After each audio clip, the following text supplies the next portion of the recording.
ఈరోజు మనము మాదిరి జీవితం సమాజంలో అన్న అంశం మీద కొన్ని క్వశ్చన్స్ చూసుకుని అవి మన జీవితంలో అనువదించుకునేలాగన కొద్దిసేపు అంటే ఆ క్వశ్చన్కి సంబంధించిన ఆన్సర్లు కూడా తెలుసుకుంటూ తర్వాత ఎక్కువసేపు ప్రార్థనలో కొనసాగాలని దైవజనులు అటువంటి ఆశని కాబట్టి వాటిని మనం కూడా కొనసాగిద్దాం. ఇప్పుడే మనం పాడుకున్నట్టు ఆత్మనియం ద్వారా సాగిపోతాం. మాదిరి జీవితం కావాలంటే మనం ఇక్కడ ఈ పాటలో ఒక 7 భక్తులని మనం చూసాం. ఆ భక్తులు చేసినటువంటి పరిస్థితి మనకు చూస్తూ ఉంటాం.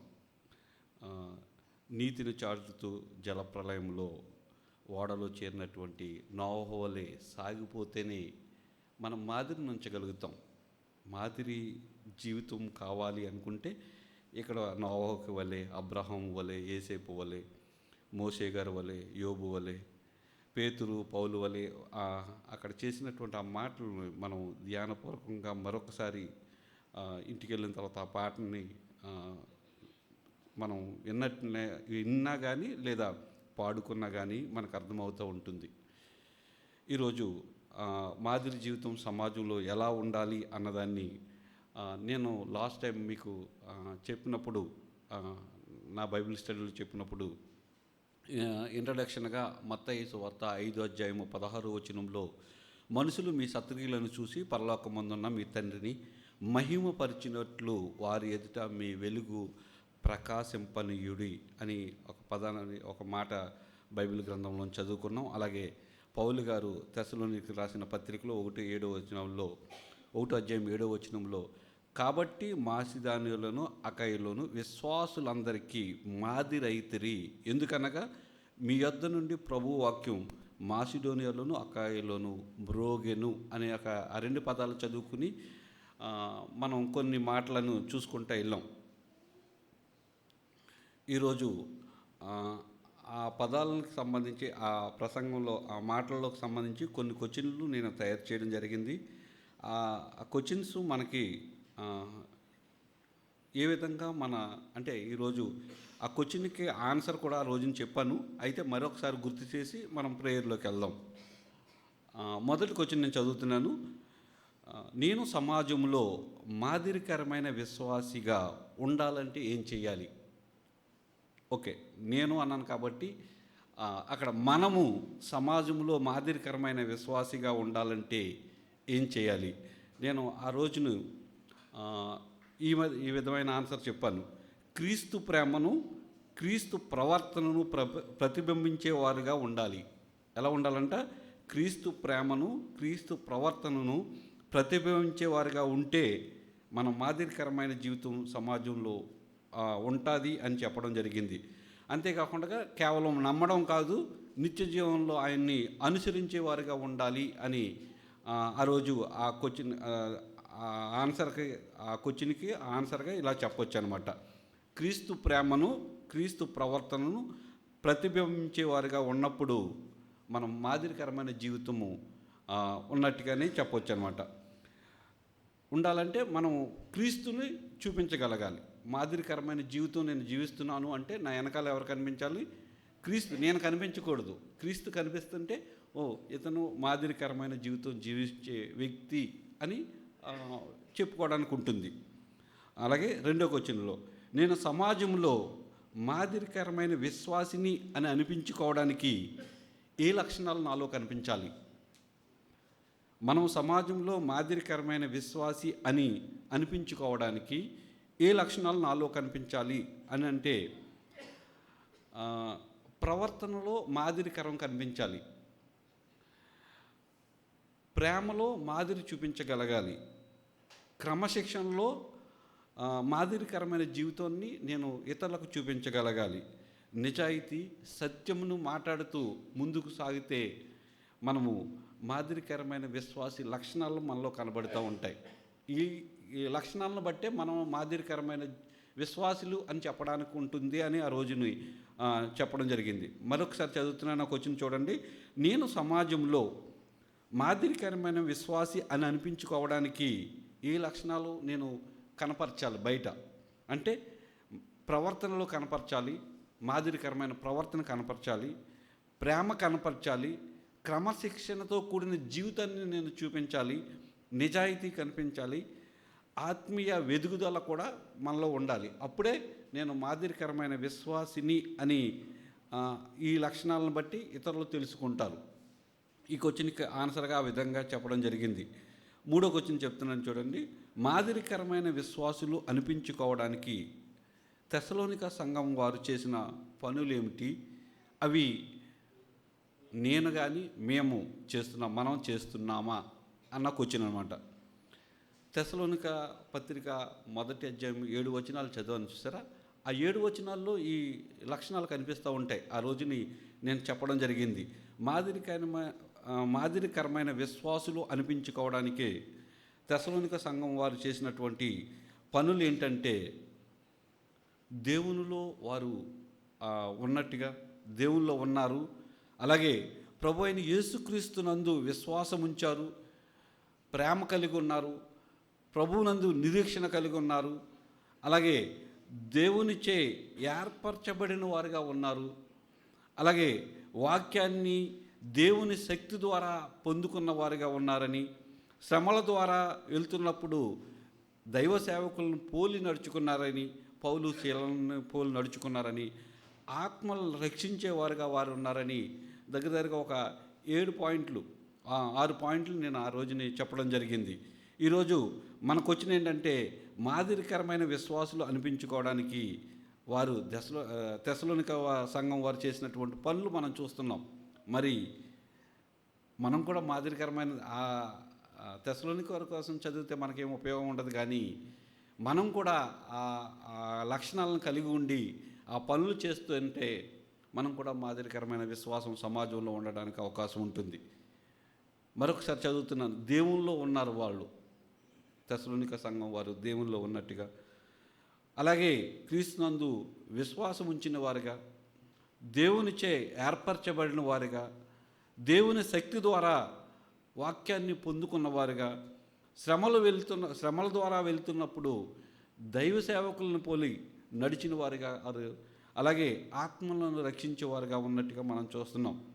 దాన్ని బట్టే వారు మాదిరికరమైన సంఘం యొక్క విశ్వాసులుగా కనిపిస్తున్నారు. ఆ పనులు వారు చేస్తున్నారు. అవి కూడా మనం చేస్తే మనం కూడా మాదిరికరమైన విశ్వాసులుగా ఉండడానికి అవకాశం ఉంటుంది. అలాగే 4వ క్వశ్చన్, మాదిరికరమైన జీవితం జీవించినటువంటి బైబిల్ భక్తుల వలె నేను నా మాదిరిని సమాజంలో కనపరుస్తున్నానా? మరొకసారి చదువుతున్నాను. మాదిరికరమైన జీవితం జీవించినటువంటి బైబిల్ భక్తుల వలె నేను నా మాదిరిని సమాజంలో కనపరుస్తున్నానా అన్నదానికి దగ్గరగా నేను ఒక 6 మెంబర్స్ని మీ ముందు ఉంచాను ఆ రోజుని. అందులో మొదటిగా మనం చూసుకున్నట్లయితే శద్రకు, మేషకు, అబేద్నెగోలు ఒక దృఢ సంకల్పంతో వారు బతికినట్టుగా మనం చూస్తూ ఉంటాం. ఏంటంటే, రాజా ఈ దేవతకు మేము మొక్కము, ఎందుకంటే ప్రతిమకు మేము నమస్కరించము, మేము ఒకవేళ చనిపోతాం కానీ ఆ ప్రతిమకు మేము మొక్కము అని ఒక దృఢ సంకల్పం తీసుకున్న ఆలోచన ఉంది చూసారు ఆ ముగ్గురికి. అటువంటి ఆలోచన కలిగి ఉన్నప్పుడు మాత్రమే మాదిరికరమైన జీవితం జీవించడానికి అవకాశం ఉంటుంది. అలాగే దానియేలు గారు, అలాగే ఇంకా ఏలియా మీ ముందుకు తీసుకొచ్చాను ఆ రోజుని.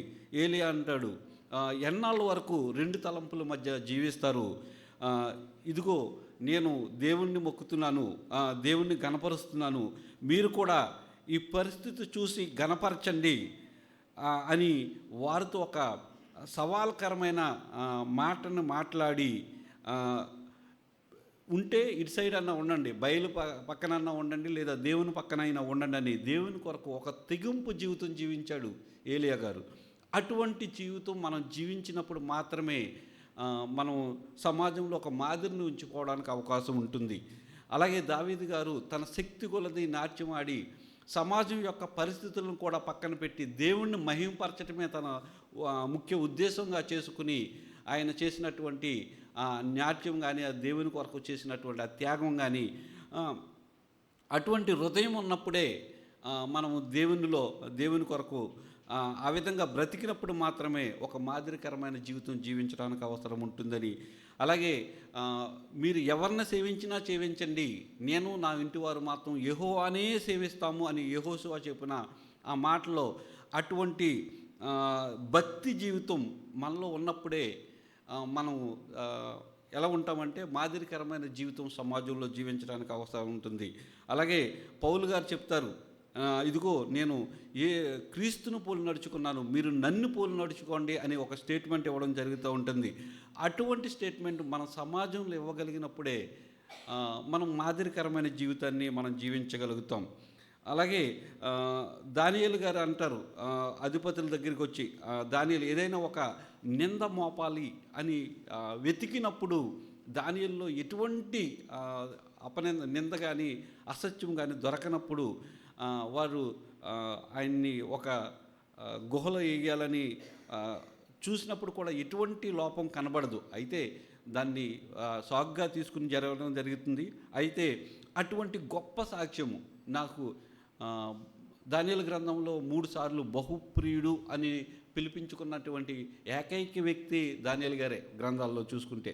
అటువంటి కృపను పొందుకున్నటువంటి దానియేలు సాక్ష్యం లాంటి గొప్ప సాక్ష్యం కలిగి ఉన్నప్పుడు మనము మాదిరికరమైన జీవితం జీవించడానికి సమాజంలో అవకాశం ఉంటుందని ఈ 6 భక్తుల్ని మేము ముందుంచాను. శద్రకు మేషయ్య గారు చేసినటువంటి దృఢ సంకల్పం అవ్వచ్చు, ఏలియా గారు చేసినటువంటి తెగింపు జీవితం కావచ్చు, దావీదు గారు చేసినటువంటి చూపించినటువంటి ప్రేమించే హృదయం కావచ్చు, మాదిరికరమైన సవాలు విసిరినటువంటి యెహోషువ గారు కావచ్చు, లేదా పౌలు గారు కావచ్చు, దేవుని పట్ల గొప్ప సాక్ష్యం కలిగినటువంటి దానియేలు గారు కావచ్చు. ఇవందరూ ఏంటంటే సమాజంలో ఒక మాదిరిని ఉంచిపోయినట్టుగా మనం చూస్తూ ఉంటాం. మనం కూడా అటువంటి మాదిరికరమైన జీవితం కనపరచలేకపోతే మనం కూడా దేవునిలో ఉండలేము. నేను సమాజంలో మాదిరికరమైన విశ్వాసిగా ఉండాలి అనుకున్న వాళ్ళు ప్రతి ఒక్కరు కూడా ఏదో ఒక రూపంలో దేవుణ్ణి మహింపరచటం, ఘనపరచటం, దేవుని కొరకు ఒక తెగింపు కలిగిన జీవితం, దృఢ సంకల్పం మనసులో ఉంటేనే మనం మాదిరికరమైన జీవితం జీవించడానికి అవకాశం ఉంటుంది. చివరిగా నాకు వచ్చిన సమాజంలో మాదిరికరమైన విశ్వాసి అని ఇతరులు మనతో చెప్పిన సందర్భాలు ఏమైనా ఉన్నాయా?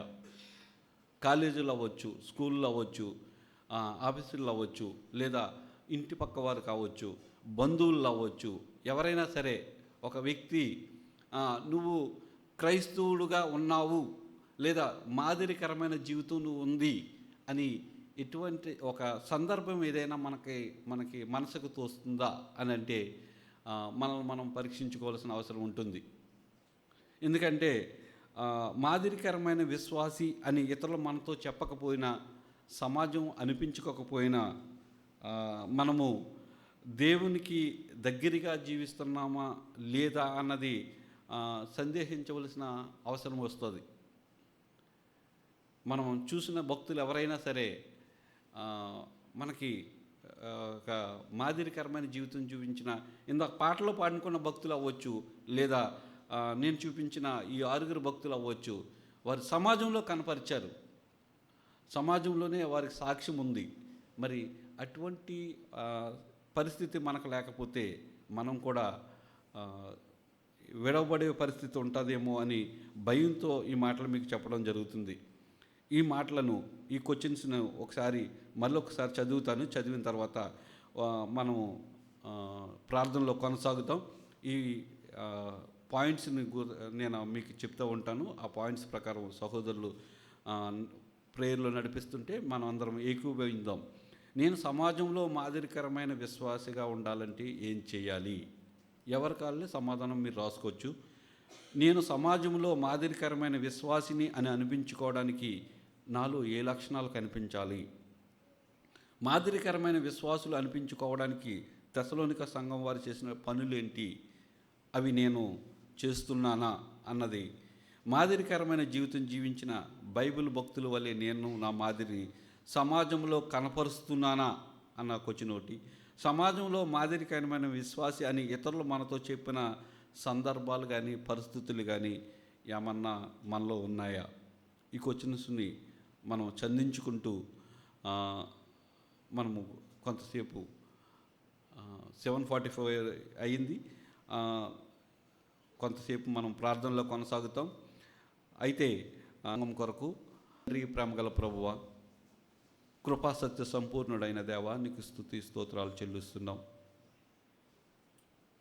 మీ కాపుదల, మీ కనికరం ఇచ్చి ఈరోజంతా మీ చిత్తం అనుగ్రహించి నడిపించారు తండ్రి, మీకు స్తోత్రములు. మేము ఏమై ఉన్నామో సర్వము ఎరిగినటువంటి గొప్ప దేవుడు తండ్రి, నీకు స్తోత్రములు. మానవుల కొరకు మీకు సాక్ష్యమీ నక్కర్లేదు ప్రభువా, మీకు స్తోత్రాలు చెల్లిస్తున్నాం. మీరు సార్వభౌమత్వం కలిగిన దేవుడు ప్రభు, మీకు స్తోత్రములు. పరిశుద్ధుడు పరిశుద్ధుడు పరిశుద్ధుడు అని వేవేల దూతలతో నిత్యము కొనియాడబడుచున్నది గొప్ప దేవుడివి, ఆది అంతము లేనటువంటి గొప్ప దేవుడివి తండ్రి, నీకు స్తోత్రాలు చెల్లిస్తున్నాం. తండ్రి, మీ ప్రేమను, మీ విశ్వాసమును, మీ కృపను మేము చూడగా మాకు తండ్రి అవి మేము ఎంత పొందుకున్నామో మాకు అర్థమవుతుంది తండ్రి, మీకు స్తోత్రములు. మీరు మమ్మల్ని ఈ లోకంలో విడిచిపెట్టలేదు, ఈ లోకంలో మమ్మల్ని సాతానికి బందీలుగా చేయలేదు. కానీ మేమే మీ చెయ్యి విడిచి ప్రభువా దూరంగా జరిగిపోయే పరిస్థితులు మాలో ఉన్నాయి. దయతో క్షమించండి తండ్రి. తన కుమారుణ్ణి ప్రేమించినట్లు అంతకంటే ఎక్కువ మమ్మల్ని ప్రేమిస్తున్నారు, కాపాడుచున్నారు, పురుకొల్పుతున్నారు, నడిపిస్తున్నారు, సహాయం చేసి ఇస్తున్న ప్రతి కృపను బట్టి కూడా నీకు స్తోత్రాలు చెల్లిస్తున్నాం తండ్రి. మేము ఈ సమాజంలో ఎలా ఉండాలి, ఈ సమాజంలో ఎలా ఉంటే మీకు ఇష్టలుగా ఉంటామో, సమాజంలో మాదిరికరమైన జీవితం ఏ విధంగా జీవించాలి అని మీరు మాకు ఇచ్చినటువంటి మాటలను బట్టి నీకు స్తోత్రాలు చెల్లిస్తున్నాం. మేము మమ్మల్ని ఒకసారి ఆలోచించుకోవడానికి, మా పరిస్థితులను మా ముందుంచుకోవడానికి మీరు చేసినటువంటి సహాయాన్ని బట్టి నీకు స్తోత్రాలు చెల్లిస్తున్నాం. క్రైస్తవ జీవితం కొనసాగే జీవితం అని, దాన్ని మేము ఎప్పుడు కొనసాగించుకుంటూ ముందుకు సాగాలని మీరు చేస్తున్నటువంటి ప్రతి పరిస్థితిని, ప్రతి ఉపకారాన్ని బట్టి నీకు స్తోత్రాలు చెల్లిస్తున్నాం. నిజమే ప్రభువా, మేము ఫుల్ స్టాప్ పెట్టేసే క్రైస్తవులుగా కాకుండా కొనసాగించే క్రైస్తవులుగా ఉండాలని మీరు చేస్తున్న ప్రతి మేలుని బట్టి నీకు స్తోత్రాలు చెల్లిస్తున్నాం. ప్రతి ఉపకారాన్ని బట్టి నీకు స్తోత్రాలు చెల్లిస్తున్నాం. మా ముందు అనేక భక్తులు నన్ను పెట్టారు, అనేక భక్తులు చేసినటువంటి ఆలోచనలు మా ముందుంచారు, మీకు స్తోత్రాలు. వారి వలె మేము జీవిస్తూ సమాజంలో ఒక మాదిరికరమైన విశ్వాసగా బ్రతకడానికి తండ్రి మేము కృషి చేసేలాగున సహాయం చేయమని వేడుకుంటున్నాం. మీరు మాతో ఉంటే సమస్తము చేయగలుగుతాం కనుక తండ్రి, సమస్తము నెరవేర్చగలుగుతాం కనుక మీరు మాకు తోడుగా ఉండండి ప్రభువానికి స్తోత్రాలు. ఇప్పటికే మీరు ఎన్నో మేలులు చేశారు, అవి మాకు కొన్ని అర్థం కావటం లేదు, కొన్ని గోచరం కావటం లేదు, కొన్ని వినబట్టం లేదని ఆ మాటలను మేము మా హృదయాల్లోకి తీసుకుంటూ మీరు చేస్తున్న ప్రతి మేలును, ఉపకారాన్ని బట్టి కూడా నీకే స్తోత్రాలు చెల్లిస్తూ తండ్రి, మీరు ఇస్తున్న కృపలను బట్టి నీకే స్తోత్రాలు చెల్లిస్తున్నాం. ఇదిగో తండ్రి, మా సంఘాన్ని, సంఘ సరిహద్దులను మీరు విశాలపరుచుతున్నందుకు మీకు స్తోత్రాలు చెల్లిస్తున్నాం. మా సంఘాన్ని మీరు అభివృద్ధి పరుస్తున్న విధానం బట్టి నీకు స్తోత్రాలు. ఇదిగో భీమవరం పాడుదాకా మాకు ఇచ్చినటువంటి ఆ కృపను బట్టి కూడా నీకు స్తోత్రాలు చెల్లిస్తున్నాం. నాయనా, మా సంఘంలో ఉన్నటువంటి ప్రతి బిడ్డను దీవించి ఆస్వాదించి మీ కృపలో భద్రపరచండి.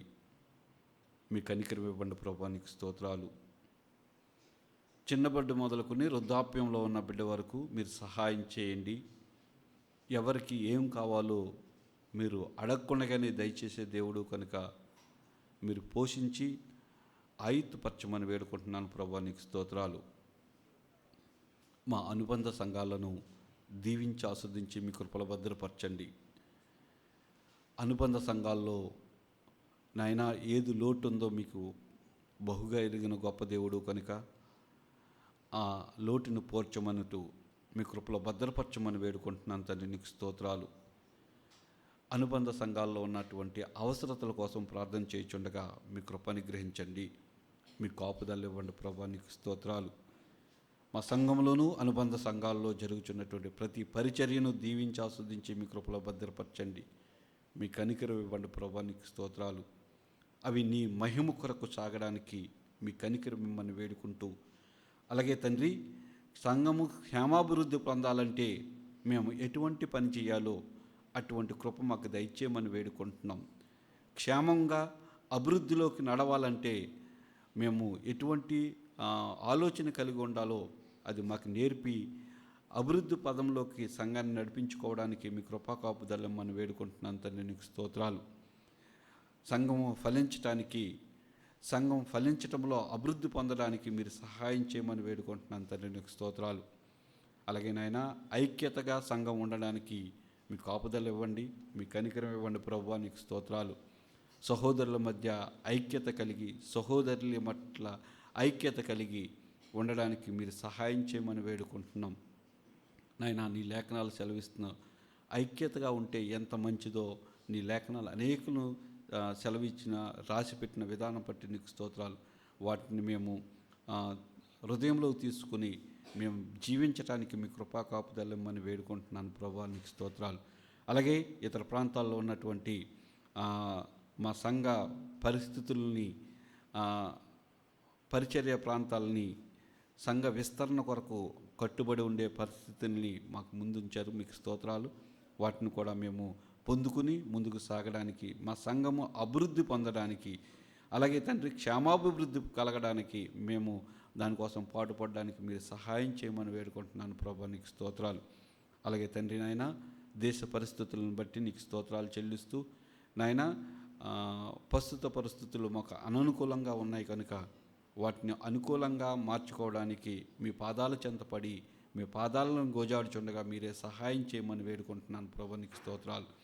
ప్రతి ఒక్కరిని దృష్టించండి, ఏది అవసరమో అది దయచేసి మీ కృపలో భద్రపరుస్తారని, మీ కనికరం ఇస్తారని మా ప్రభువు, మా రక్షకుడు, మా విమోచకుడు అయినటువంటి యేసుక్రీస్తు ఘనమైన నామంలోనే ఈ ప్రార్థన సమర్పించి వేడుకుంటున్నాను మా పరమ తండ్రి, ఆమేన్. అలాగే